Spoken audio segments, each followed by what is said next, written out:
नमस्कार दर्शकों, मैं आपका ज्योतिष मित्र आदित्य द्विवेदी। आज आपको सप्तमेश के नक्षत्र से आपको बताऊंगा कि आपके जीवन में विवाह का प्रस्ताव किस माध्यम से आ सकता है।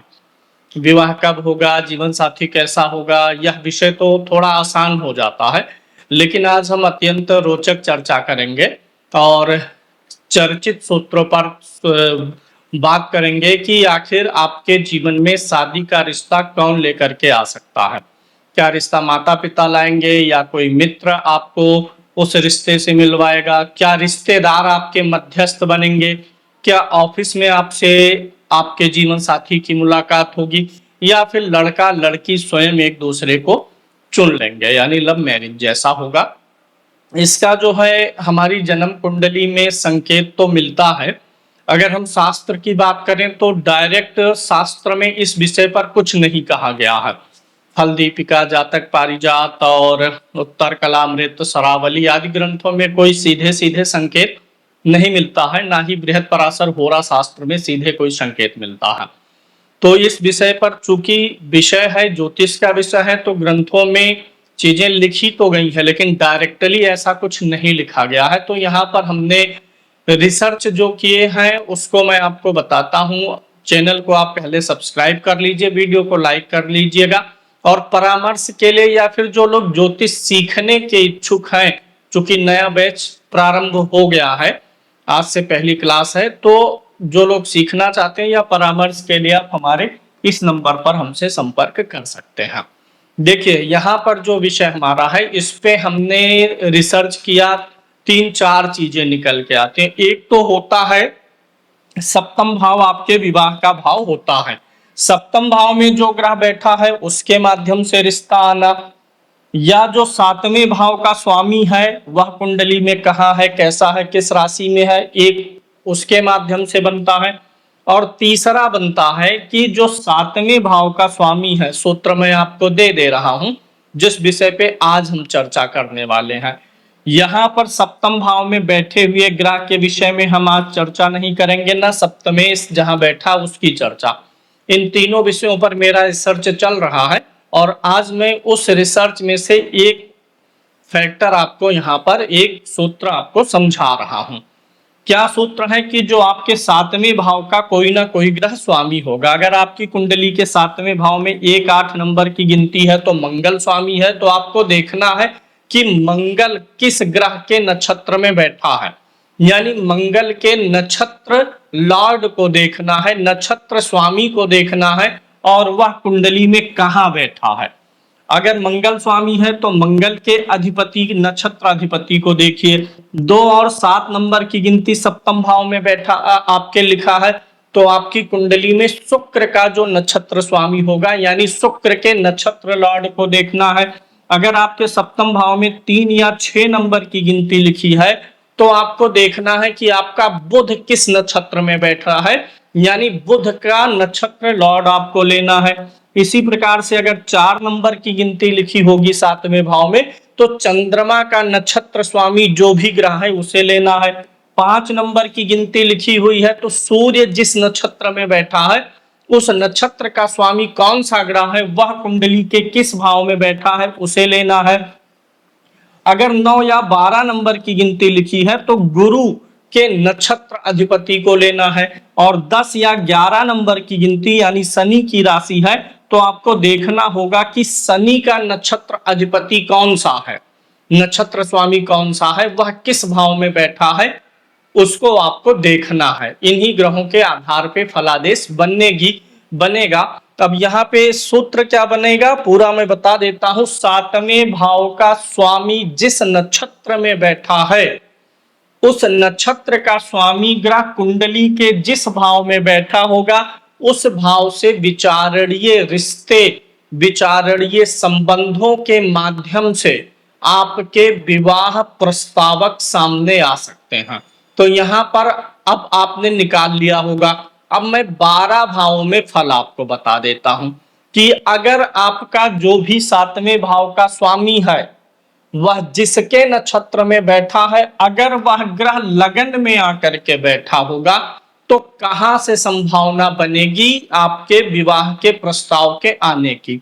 हम सभी जानते हैं लगन स्वयं का भाव है, हम खुद होते हैं लगन। तो ऐसे में अक्सर ऐसी संभावना बन जाती है कि जातक स्वयं ही अपने जीवन साथी का चयन करे, स्वयं अपने जीवन साथी के चयन में अपनी भूमिका बढ़ जाती है। अपनी भूमिका बढ़ने का मतलब कि प्रेम विवाह की संभावना भी बन जाती है। ऐसे में लड़का हो या लड़की, दोनों के लिए ये समान फलादेश है। अगर सप्तमेश का नक्षत्र स्वामी लगन में है तो जातक खुद से किसी को पसंद कर सकता है, जातक स्वयं निर्णय ले लेगा। सोशल मीडिया के द्वारा परिचय से उसे कोई रिश्ता मिल जाए, स्वयं पहल करके रिश्ता आगे बढ़ाने का संकेत देता है। बहुत बार ऐसा होता है कि अगर सप्तमेश का नक्षत्र स्वामी लगन में हो तो आप जिससे आपका रिश्ता होना है उससे आपका परिचय पहले हो जाता है और बाद में आपके परिवार का उससे परिचय हो जाता है। यानी आपका पहले परिचय हो जाएगा, आपका वहां पर प्रेम वगैरह दिल लगना ऐसा कुछ नहीं होगा, लेकिन धीरे धीरे आपका उससे इस बात पे कंसर्न बढ़ सकता कि क्यों ना इसी से विवाह कर लिया जाए। और बाद में आप देखते हैं कि उस व्यक्ति से और या उस व्यक्ति के परिवार से आपके परिवार की निकटता अपने आप बढ़ जाती है। यानी ऐसे में प्रेम विवाह की संभावना भी बहुत प्रबल होती है। अगर आपके सप्तम भाव का स्वामी, उसका नक्षत्र अधिपति लगन में गया हो और किसी भी प्रकार से उस ग्रह को पंचमेश का साथ मिल जाए या सप्तमेश का साथ मिल जाएगा या पंचम सप्तम एक साथ हो जाएंगे तो प्रेम विवाह की संभावना बहुत अधिक बढ़ जाएगी। सातवें भाव का स्वामी जिस नक्षत्र में है, उसका नक्षत्र स्वामी अगर कुंडली के द्वितीय भाव में बैठ जाए तो क्या संभावना बनती है? तब संभावना यह बनती है कि द्वितीय भाव किस चीज का है? परिवार का है, कुल का है, कुटुंब का भाव है। यहाँ विवाह प्रस्ताव अगर दूसरे भाव में गया है तब यहाँ विवाह प्रस्ताव प्रायः परिवार के द्वारा, चाचा के द्वारा, परिवार मतलब आपका कुटुंब, सिर्फ आप अपने को ना जोड़िए, आपके ब्लड से रिलेटेड जो लोग हैं वो आपके कुटुंब में आ जाते हैं। तो परिवार के द्वारा, कुटुंब के द्वारा, चाचा हो गए, ताऊ हो गए, बुआ हो गई, मामा हो गए, भाभी हो गए, भाभी से जुड़े हुए लोग, चूंकि भाभी अब आपका कुटुंब हो गई हैं तो बहुत बार भाभी के केस से मामा मामी के केस से भी आ जाता है। बड़े बुजुर्ग या पारिवारिक परिचित के माध्यम से रिश्ता आता है। यानी जहां आपका रिश्ता होने वाला है वहां पर आपके परिवार या कुटुंब के लोगों का पहले से परिचय है और आपके ही कुटुंब का कोई व्यक्ति, चाचा, ताऊ, बाबा, भाभी, ऐसे कोई लोगों ने सजेशन दिया है कि ये मेरे परिवार का लड़का अच्छा है, इससे विवाह किया जा सकता है। दूसरे भाव में जाने का अर्थ है कि यह एक पारंपरिक अरेंज मैरिज की सबसे शक्तिशाली स्थिति बनेगी। ऐसी स्थिति में प्रेम विवाह भी हो तो परिवार की सहमति से ही होता है और ऐसे व्यक्ति से होता है जिसे आपके कुल खानदान और परिवार के लोग पहले से जानते हों।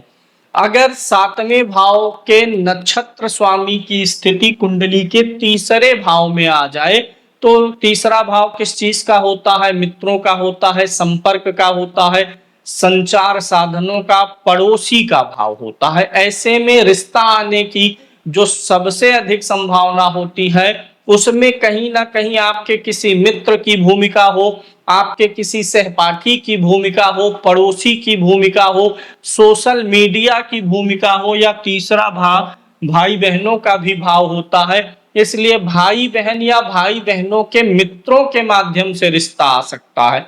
आज के दौर में तो पता ही है, फेसबुक, इंस्टाग्राम, व्हाट्सएप, ऑनलाइन संपर्क जो है तेजी से बढ़ रहे हैं, तो ये इसी तीसरे भाव की कैटेगरी में आ जाएंगे। अगर सप्तमेश का नक्षत्र अधिपति तीसरे भाव में हो तो ऑनलाइन या मैट्रिमोनियल साइट से भी विवाह होने की संभावना बहुत प्रबल हो जाती है। प्रेम विवाह की भी संभावना ऐसे में होती है।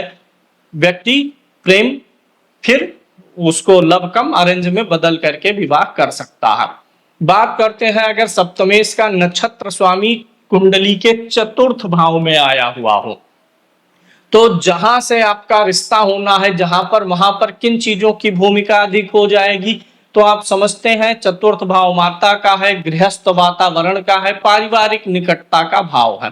रिश्ता आने की संभावना सबसे अधिक मातृपक्ष से होती है, माता के पक्ष के माध्यम से, या जो आपके माता की तरफ के रिश्तेदार हैं, मौसी हो गई, मामा हो गए, एक तो पिता पक्ष होता, दूसरा माता पक्ष। तो माता पक्ष के रिश्तेदारों के द्वारा भूमिका बढ़ जाती है, पारिवारिक परिचितों द्वारा, क्योंकि चतुर्थ भाव परिवार का है, तो कोई व्यक्ति जिससे आपका घरेलू संबंध हो उसके द्वारा रिश्ता आने की संभावना बढ़ जाएगी।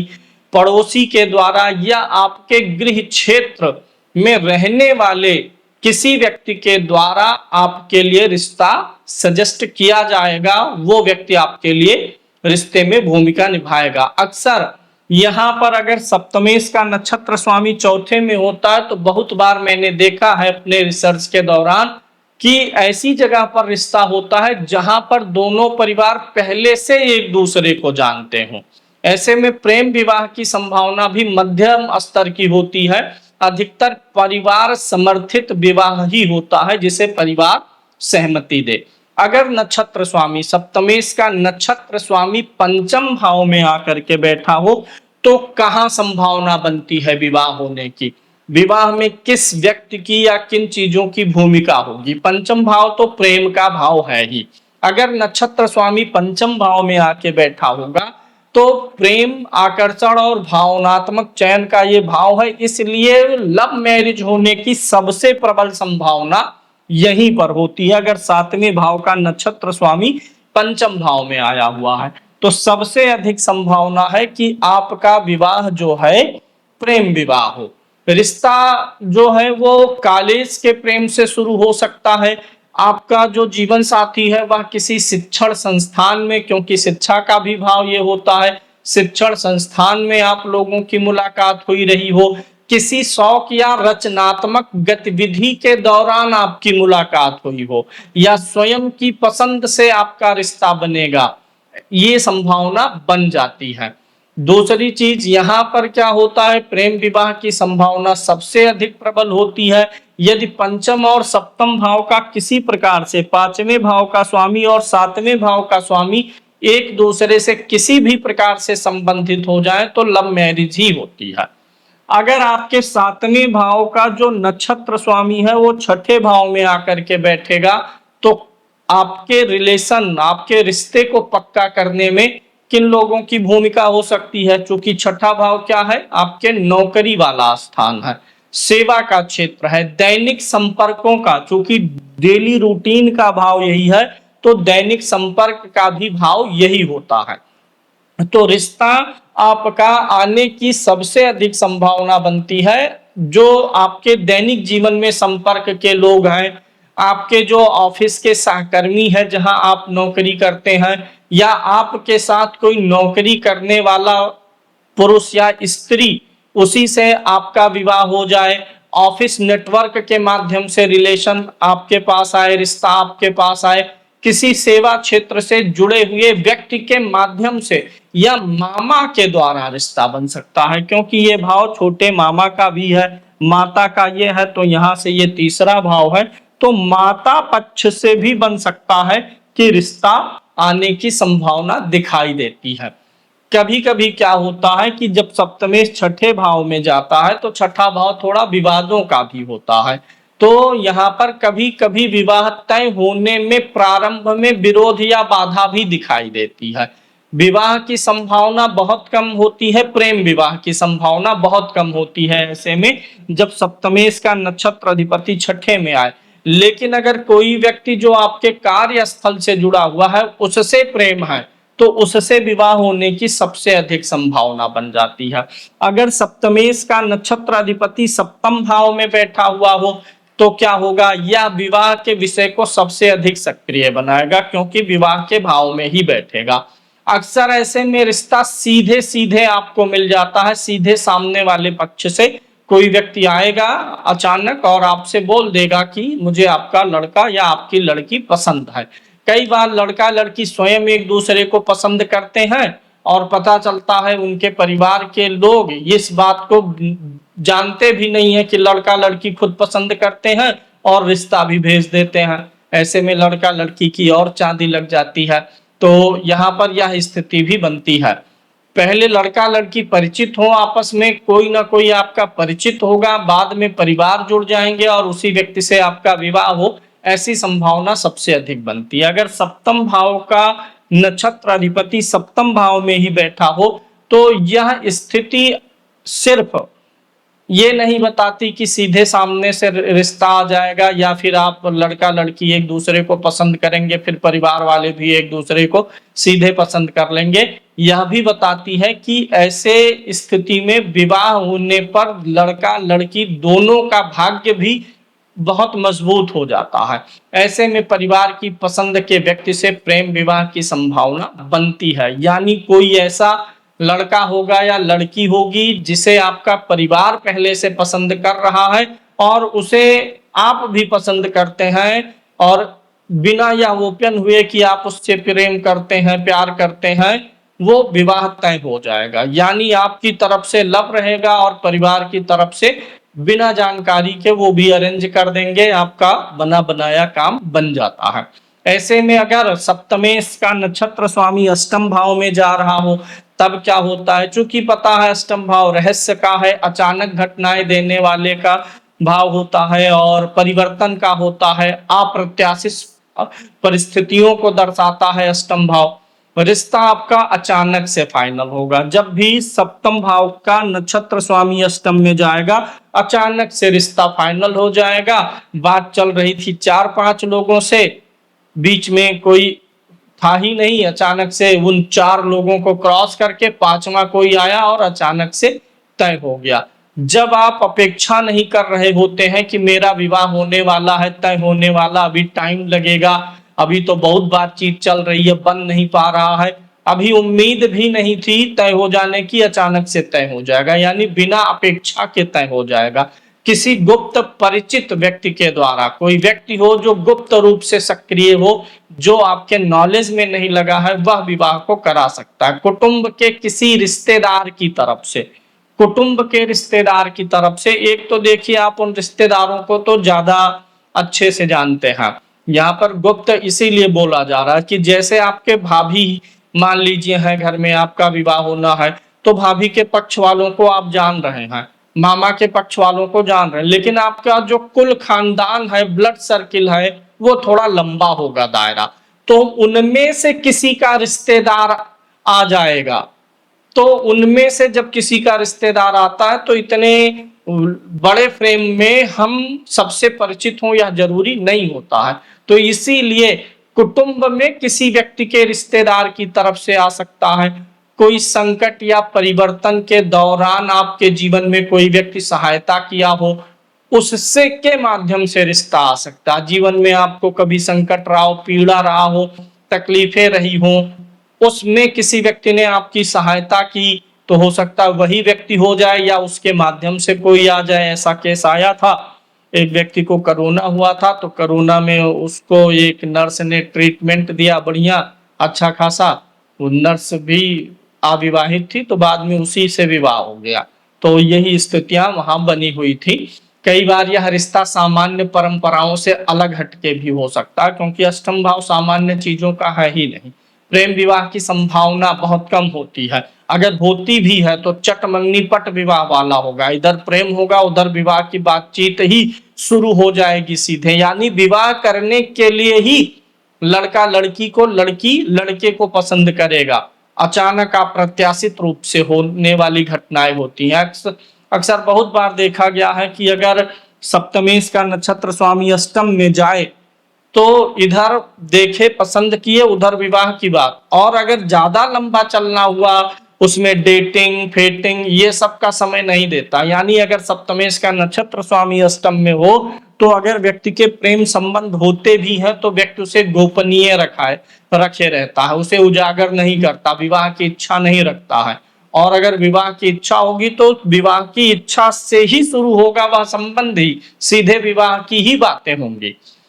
सप्तमेश का अगर नक्षत्र स्वामी नवम भाव में जाकर के बैठ जाए तो किन चीजों की भूमिका आ जाएगी। पहली भूमिका, गुरु समान किसी व्यक्ति के माध्यम से रिश्ता आपको भेजा जा सकता है, क्योंकि नवम भाव गुरु का है, नवम भाव पिता का है। पिता के माध्यम से आपके जीवन में रिश्ता आएगा। कोई ऐसा रिश्ता आ सकता है, ऐसे व्यक्ति की भूमिका हो सकती है, ऐसे परिवार की जो धर्म कर्म के कार्यों से जुड़ा हो। नवम भाव धर्म का है, अध्यात्म का है, भक्ति का है, मंदिर वगैरह का है। तो जो स्पिरिचुअल इंस्टीट्यूशंस हैं, धार्मिक संस्थान है, धार्मिक व्यक्ति हैं, गुरु हैं, पिता हैं, किसी ऐसे पुरोहित होते हैं हर घर में, पंडित जी जो कथा भागवत वगैरह सुनाते हैं, हमारे घर में जो छोटे छोटे फंक्शन होते रहते हैं सब में वो पुरोहित जी आते हैं, उनके माध्यम से हो सकता है। किसी धार्मिक संस्था की भूमिका हो, या भाग्य ऐसे अचानक किसी से आपको मिलवा देगा, या लंबी यात्रा कहीं आप कर रहे थे उस दौरान कोई आपसे मिल गया हो, पिता पक्ष के माध्यम से हो गया। अगर आपके घर में कोई धार्मिक व्यक्ति है जो पूजा पाठ ज्यादा करता हो, पंडित साधु बन के रहता हो, धार्मिक व्यक्ति के द्वारा रिश्ता लाया जा सकता है। इस स्थिति में कई बार विवाह को ईश्वर की व्यवस्था जैसा अनुभव किया जाता है। जिसका विवाह होना है उसका विचार होता है कि विवाह ईश्वरीय व्यवस्था है, ईश्वर मेरे लिए ढूंढ के लाएगा। ऐसे में प्रेम विवाह की संभावना भी बहुत कम ही होती है। अगर सप्तम भाव का नक्षत्र स्वामी दसम भाव में आकर के बैठा होगा, तब किसके माध्यम से विवाह होगा। तब ऐसे में संभव है सबसे ज्यादा अगर दसम भाव में जाता है तो दसम भाव कर्म का है और पेशे का भाव है। रिश्ता बनने या लाने में आपकी नौकरी वाले स्थान से जुड़े हुए लोगों की भूमिका बहुत अधिक हो जाती है। व्यवसाय या ऑफिस के लोगों की भूमिका, व्यवसाय वाले स्थान पर, ऑफिस वाले स्थान पे जो सीनियर्स हैं आपके, जो आपके वरिष्ठ अधिकारी हैं, जो प्रोफेशनल नेटवर्क आपका है, उस माध्यम से रिश्ता आने की संभावना बहुत अधिक बढ़ जाती है। आजकल तो कारपोरेट सेक्टर में जो है बनने वाले अनेक रिश्ते इसी प्रकार के होते हैं ना, कि वो वर्क प्लेस से ही, कल्चर से ही, वहीं से ही विवाह हो जाता है। या अगर आप किसी प्रकार की प्रोफेशनल ट्रेनिंग कहीं ले रहे हैं, पेशेवर ट्रेनिंग, तो वहां पर आपको आपका जीवन साथी मिल जाए, इस बात की भी संभावना बहुत अधिक होती है। विवाह की संभावना कार्यस्थल के किसी व्यक्ति के माध्यम से संभव है, और लव मैरिज की संभावना तभी बनती है जब व्यक्ति कार्यस्थल से किसी ना किसी प्रकार से उसका व्यक्ति जीवन साथी जुड़ा हो। एकादश भाव में जाए, अगर सप्तम भाव के नक्षत्र स्वामी की स्थिति कुंडली के एकादश भाव में जाएगा, तो एकादश भाव किस चीज का है, मित्र मंडली का है, नेटवर्क का है, आपके इच्छा पूर्ति का भाव है, तो रिश्ता मित्रों के माध्यम से आएगा। बड़े भाई बहनों का भी भाव यही होता है, तो बड़े भाई बहन जो आपके सगे हों या आपके कजिन हों, उनके माध्यम से आ सकता है। सामूहिक समूहों द्वारा हो सकता है, चाचा के द्वारा हो सकता है, ऑनलाइन नेटवर्किंग के माध्यम से विवाह आ सकता है। यह क्योंकि ऑनलाइन नेटवर्किंग आधुनिक युग का बहुत सक्रिय विवाह योग बनाता है। तो जब सप्तमेश का नक्षत्र स्वामी तीसरे और एकादश में जाता है, तो आपको मैट्रिमोनियल साइट से या ऑनलाइन माध्यमों से जीवन साथी कोई पसंद आ जाए, इस बात की संभावना बढ़ जाती है, क्योंकि ऐसे में प्रेम विवाह की भी संभावना बहुत अधिक होती है, क्योंकि एकादश भाव किसका है, इच्छाओं का है। अब हम बात करते हैं अगर सप्तम भाव का नक्षत्र स्वामी, सप्तमेश का नक्षत्र स्वामी, ऐसा मत देखिएगा कि सातवें भाव का स्वामी इन भावों में गया हुआ हो। पहले सातवें भाव के स्वामी का नक्षत्र देखिए, उस नक्षत्र का स्वामी का मैं फलादेश बता रहा हूँ। अगर 12वें भाव में गया है तो 12वां भाव किस चीज का, विदेश का है, दूरस्थ स्थान का है, ऑनलाइन का है, और गोपनीय संबंधों का, पर्दे के पीछे का भाव क्या होता है, द्वादश भाव होता है। तो रिश्ता विदेश से हो जाए या कोई दूर का व्यक्ति विदेश से जिसका संबंध हो, ऐसे व्यक्ति की आपके रिश्ते में भूमिका हो, आपके शहर के बाहर रिश्ता होगा, इंटरनेट के माध्यम से होगा, लंबी दूरी के संबंध आपके संपर्क में आएंगे, नाना द्वारा बहुत बार ऐसा रिश्ता होता है, या नाना के परिवार के द्वारा, जिसमें नाना या नाना समान व्यक्तियों की भूमिका हो। कई बार व्यक्ति पहले से ही ऑनलाइन संपर्क में होता है और बाद में विवाह होता है। अगर सप्तमेश का नक्षत्र अधिपति 12 में है तो बहुत बार ऐसे लोग भाग करके विवाह करते हैं। लड़का लड़की बिना परिवार को बताए, यानी कि विवाह में कुछ अड़चने होंगी, बताना उचित नहीं होगा, तो भाग के भी विवाह कर लेते हैं। तो ये योग भी यहाँ पर मिल जाता है। अगर कुंडली में कुछ योग खराब होंगे तभी ऐसी स्थिति बनेगी, खाली सीधे सप्तमेश का नक्षत्रपति द्वादश में जाए तब नहीं, सप्तम भाव में भी कुछ उल्टे सीधे योग होंगे तो ये संभावना शुक्र पीड़ित होगा तो बन जाएगी भाग कर शादी करने की। विशेषकर तब ऐसी स्थिति में अंतर जातीय या अंतर धार्मिक या लंबी दूरी वाले संबंधों की जो होती है यहाँ पर गुंजाइश होती है, जिससे उनको लगता है परिवार वाले नहीं मानेंगे और वो भाग के शादी कर लेते हैं। अब प्रेम विवाह के अगर ऐसी स्थिति बन रही है कुंडली में, नक्षत्र स्वामी जिन भाव में जा रहा, और हमने बताया कि बहुत सारी जगहों पर प्रेम विवाह की स्थिति, जैसे लगन में जाए, तृतीय में, एकादश में और पंचम में, सप्तम में, तो प्रेम विवाह की संभावना बढ़ जाती है अगर नक्षत्र स्वामी इन भावों में है। लेकिन अगर पंचमेश और सप्तमेश का संबंध भी बन जाएगा या कुंडली में मंगल शुक्र एक साथ हो जाएंगे तो वह नक्षत्र अधिपति आपके प्रेम विवाह की संभावना को सबसे अधिक बता देता है। तो यहाँ पर एक सूत्र हमने आपको दिया, यहाँ पर ये मत समझिएगा कि सप्तमेश जिस नक्षत्र में बैठा उस नक्षत्र के स्वामी की भाव स्थिति के ठीक पीछे कार्यरस्त जो काम करेगा मध्यस्थ आपके विवाह में, उसकी शक्ति को उजागर करता है। इन भावों से बहुत सारे रिश्तों का विचार होता है, तो आपको थोड़ा सोच में जा करके और सारी चीज जो है आपको देखनी पड़ेगी। तो बहुत बार हमने देखा है कि बहुत बार रिश्ता जो है माता पिता लेकर के आते हैं, किसी का मित्र लेकर के आता है, किसी का गुरु बताता है, उसके गुरु समान व्यक्ति देते हैं कि इस व्यक्ति से विवाह जाके कर लीजिए, ऑफिस के लोग, और बहुत बार स्वयं व्यक्ति का संबंध अपने आप बन जाता है। तो ऐसे में एक आइडिया यहाँ पर आपको मिल गई है। अन्य 2 विधियों की भी हम कभी बात अलग कार्यक्रम में कर लेंगे। खुश रहिए, प्रसन्न रहिए। धन्यवाद। हरि ओम।